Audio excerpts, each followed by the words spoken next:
কণীহঁত মই সাধুলৈ পুনৰ আহিলোঁ। আজি মই তোমালোকক বেজবৰুৱাদেৱে লিখা দুই বন্ধুৰ কাহিনী ক'ম। আমাৰ অসমীয়াত কোৱা হয় লোকলৈ বুলি ফুল পুতি নিজে মৰে ফুটি, অৰ্থাৎ লোকক অপকাৰ কৰিবলৈ গৈ নিজৰে অপকাৰ হয়। এই দুই বন্ধুৱে এজনে আনজনক ঠগিবলৈ গৈ কি গতি হৈছিল শুনোচোন আহা। তোমালোকে শেষলৈকে শুনিবা আৰু কেনেকুৱা পালা মোক জনাবলৈ নাপাহৰিবা। দুই বুদ্ধিয়ক। দুখন ঠাইৰ দুজন ডেকা ল'ৰা আছিল। দুইজনেই বৰ বুদ্ধিয়ক আছিল। তেওঁলোকৰ বুদ্ধিবোৰ আছিল লোকক অপকাৰ কৰাৰ বুদ্ধি। এদিন কি হ'ল জানা? এদিন এজনে তেওঁৰ বাৰীৰ কেঁতুৰি খান্দি হাতলৈ নি বজাৰলৈ নি আদা বুলি বেচিবলৈ বুদ্ধি পাতিলে। কেঁতুৰি হৈছে এবিধ বনৰীয়া গছ, দেখাত আদাৰ দৰে। ঠিক সেইদিনাই আনজনেও ভোমলতি নামৰ এবিধ বনৰীয়া গছৰ গুটিকে জালুক বুলি বেচিবলৈ ঠিক কৰিলে। আৰু দুইজনে ভাৰত নিজৰ নিজৰ বস্তু লৈ হাতলৈ বুলি যাবলৈ ধৰিলে। বাটত আদা বেপাৰী আৰু জালুক বেপাৰীৰ ভেটাভেটি হ'ল। দুয়োকে লগ পালে। জালুকৰ বেপাৰীয়ে আদা বেপাৰীক ক'লে, ককাই, মোৰ বাৰীত এইবাৰ জালুকে উপচি পৰিছে, সেয়ে এইবাৰ লৈ আনিছোঁ। গ্ৰাহক পালে আধা মূল্যতে দি গুচি যাম। কোনেনো দুপৰীয়ালৈকে খাপ পিটি থাকিব দেওহে।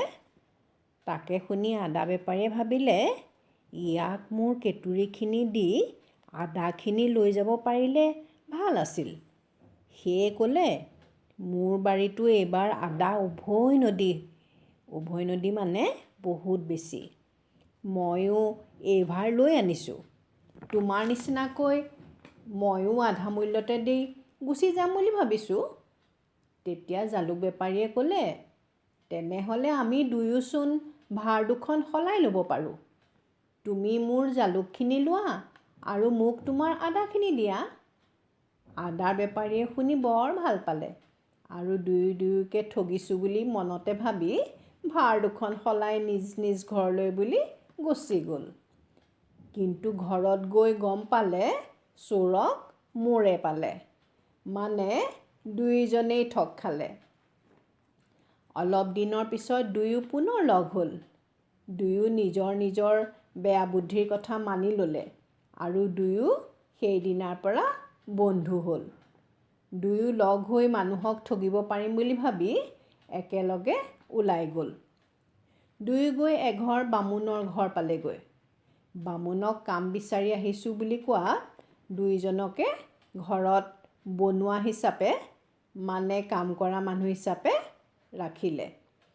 জালুকৰ বেপাৰীক তেওঁৰ কপিলী গাইজনী ৰাখিবলৈ দিলে আৰু আদা বেপাৰীক তুলসী এজোপাৰ গুৰিত পানী দিবলৈ দায়িত্ব দিলে। গাইজনী বৰ দুষ্ট আছিল আৰু চোৰণীও আছিল। জালুকৰ বেপাৰীয়ে অনবৰত চাই থাকিব লাগে, নহ'লে সুবিধা পালেই লোকৰ বাৰীত সোমাই সকলো খাই শেষ কৰে।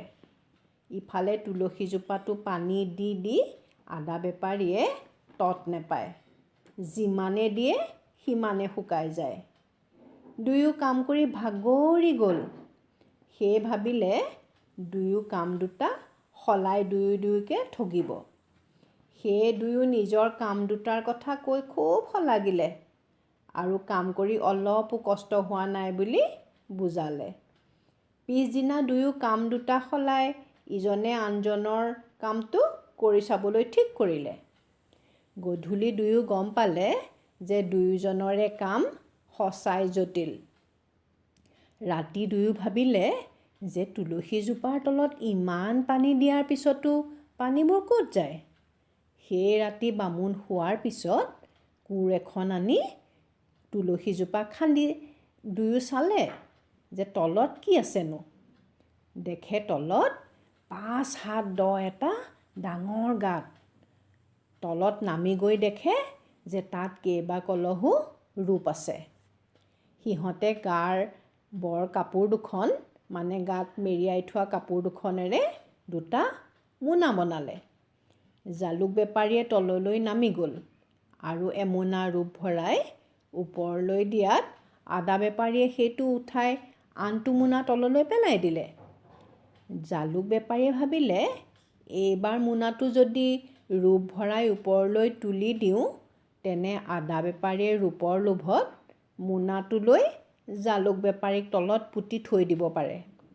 সেয়ে বুদ্ধি কৰি মোনাটোত আধা ৰূপ ভৰাই নিজেও মোনাটোত সোমাই ল'লে আৰু আদা বেপাৰীক মোনাটো টানি উলিয়াবলৈ ক'লে।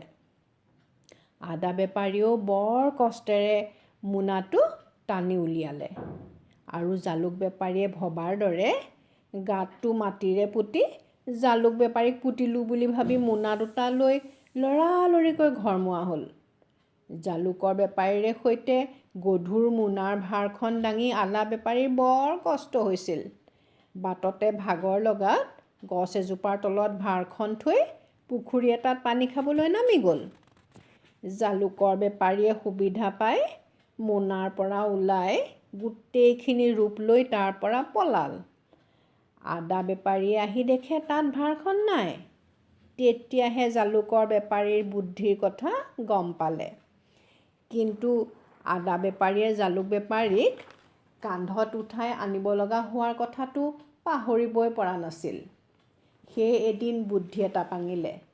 সি ঘৈণীয়েকক ক'লে, মই মৰাৰ ভাও ধৰোঁ, তই খুব কান্দিবি আৰু লগোৱা এটাক মানে কাম কৰা মানুহ এটাক সখীৰ ওচৰলৈ মই মৰাৰ খবৰ দি পঠিয়াই দিবি আৰু সখী আহিলে কবি যে মোক যেন সখীয়েহে কান্ধত তুলি পুৰিবলৈ লৈ যায়।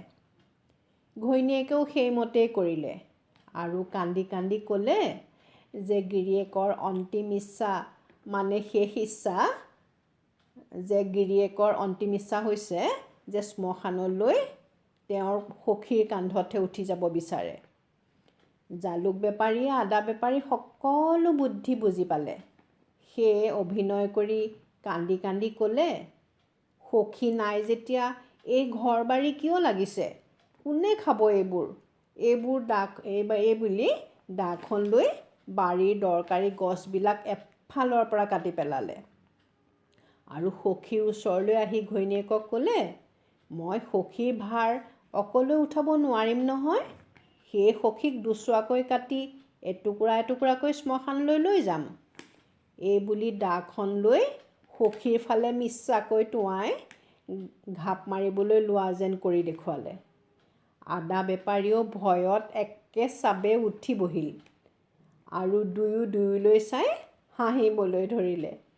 শেষত আদা বেপাৰীয়ে জালুক বেপাৰীক ক'লে, সখী, তোমাৰ বুদ্ধি মোতকৈ বেছি। মই তোমাৰ কান্ধত উঠিব নোৱাৰিলোঁ। লাভৰ মূৰত মোৰ বাৰীৰ গছ গছনিবোৰহে কটা গ'ল।